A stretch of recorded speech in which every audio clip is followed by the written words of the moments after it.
ಅನುದಿನದ ಆಹಾರ ಜುಲೈ 1 ಬುಧವಾರ. ನಮ್ಮ ಕರ್ತನ ಧ್ವನಿ. ಕೀರ್ತನೆ 95 8ನೇ ವಚನ. ನೀವು ಇವತ್ತು ಆತನ ಶಬ್ದಕ್ಕೆ ಕಿವಿಗೊಟ್ಟರೆ ಎಷ್ಟೋ ಒಳ್ಳೆಯದು.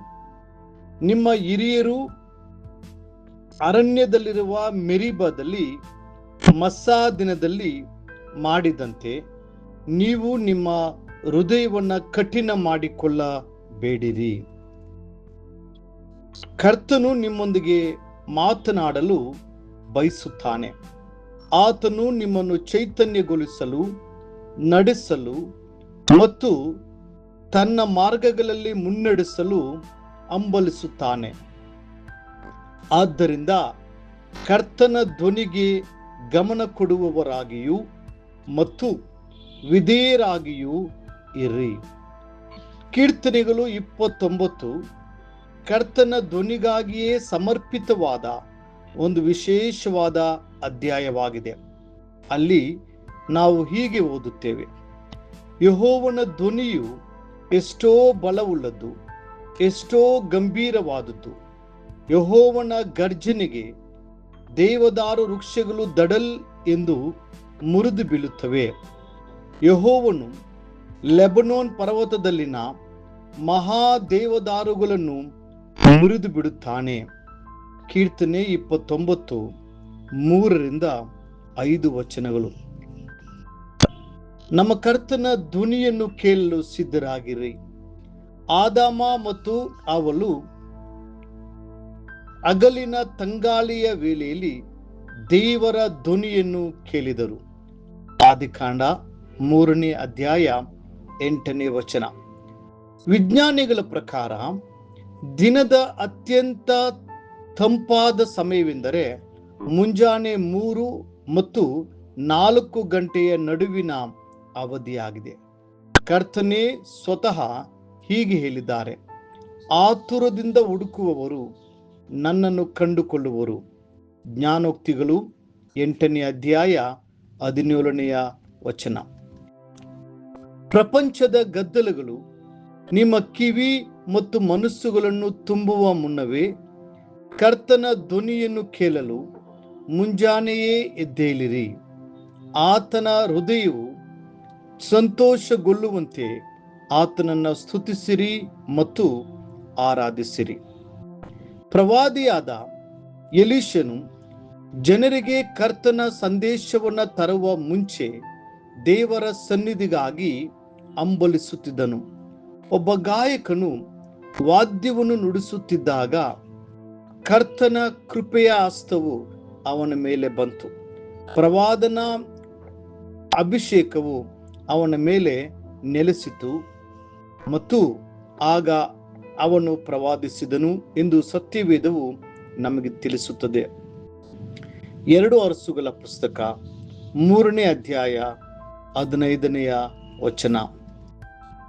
ನಾವು ಪವಿತ್ರ ಗ್ರಂಥದಲ್ಲಿ ಬಿಲಾಮನ ಬಗ್ಗೆಯೂ ಓದುತ್ತೇವೆ. ದೇವರ ಧ್ವನಿಯನ್ನು ಕೇಳಲು ಮತ್ತು ಆತನ ವಾಕ್ಯವನ್ನ ನುಡಿಯಲು ಆಶಿಸಿ ಅವನು 7 ಬಲಿಪೀಠಗಳನ್ನು ಕಟ್ಟಿ ಕರ್ತನಿಗೆ ಯಜ್ಞಗಳನ್ನು ಸಮರ್ಪಿಸಿ ಆತನ ಸ್ವರವನ್ನು ಕೇಳಲು ಕಾಯುತ್ತಿದ್ದನು. ಅರಣ್ಯಕಾಂಡ 23ನೇ ಅಧ್ಯಾಯ 1-2 ವಚನಗಳು. ಇಂದು ಕರ್ತನು ಬಯಸುವ ಯಜ್ಞವು ಜಜ್ಜಲ್ಪಟ್ಟಂತ ಮುರಿದ ಆತ್ಮವಾಗಿದೆ. ಮುರಿದ ಮನಸ್ಸೇ ದೇವರಿಗೆ ಇಷ್ಟ ಯಜ್ಞವಾಗಿದೆ. ಕೀರ್ತನೆ 51:17ನೇ ವಚನ. ಆತನನ್ನು ಪ್ರಸನ್ನಗೊಳಿಸುವ ಯಜ್ಞವು ಸ್ತುತಿ ಯಜ್ಞವೇ, ಅಂದರೆ ನಮ್ಮ ತುಟಿಗಳ ಫಲ. ನೀವು ಮುರಿದ ಮತ್ತು ಜಜ್ಜಿದ ಹೃದಯದಿಂದ ಕೃತಜ್ಞತೆಗಳನ್ನು ಸಮರ್ಪಿಸುವಾಗ ದೇವರ ಸಾನ್ನಿಧ್ಯವು ನಿಮ್ಮನ್ನು ಆವರಿಸಿಕೊಳ್ಳುತ್ತದೆ. ಕರ್ತನ ಮೃದುವಾದ ಧ್ವನಿಯು ನಿಮ್ಮ ಆತ್ಮದಲ್ಲಿ ಪ್ರತಿನಿಧಿಸುತ್ತದೆ. ನಿಮ್ಮ ಸುತ್ತಲೂ ಸಾವಿರಾರು ಧ್ವನಿಗಳು ಗದ್ದಲ ಮಾಡುತ್ತಿರುವಾಗಲೂ ಕರ್ತನು ನಿಮ್ಮ ಆತ್ಮವನ್ನ ಎಚ್ಚರಿಸುತ್ತಾನೆ. ಇದರಿಂದ ನೀವು ಅದನ್ನು ಗುರುತಿಸಿ ಇದು ನನ್ನ ಪ್ರಿಯನ ಧ್ವನಿ ಎಂದು ಹೇಳಲು ಸಾಧ್ಯವಾಗುತ್ತದೆ.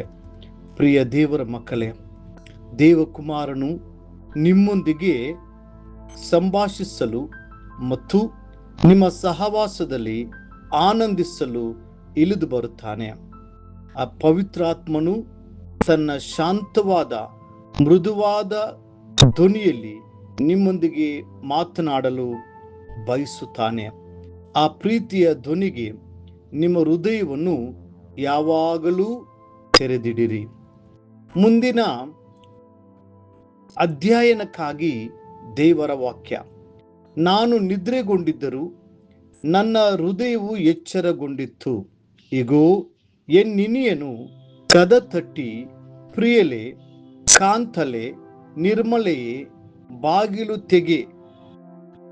ಪರಮಗೀತೆ 5ನೇ ಅಧ್ಯಾಯ 2ನೇ ವಚನ. ಈ ದಿನ ಓದುವ ದೇವರ ವಾಕ್ಯ. ಮುಂಜಾನೆ ಯೋಬನು 20-21 ಅಧ್ಯಾಯಗಳು. ಸಂಜೆ ಅಪೊಸ್ತಲರ ಕೃತ್ಯಗಳು 10ನೇ ಅಧ್ಯಾಯ 24-48 ವಚನಗಳು. ದೇವರು ನಿಮ್ಮೊಟ್ಟಿಗೆ ಸದಾ ಮಾತಾಡಿ ಬಲಪಡಿಸಲಿ.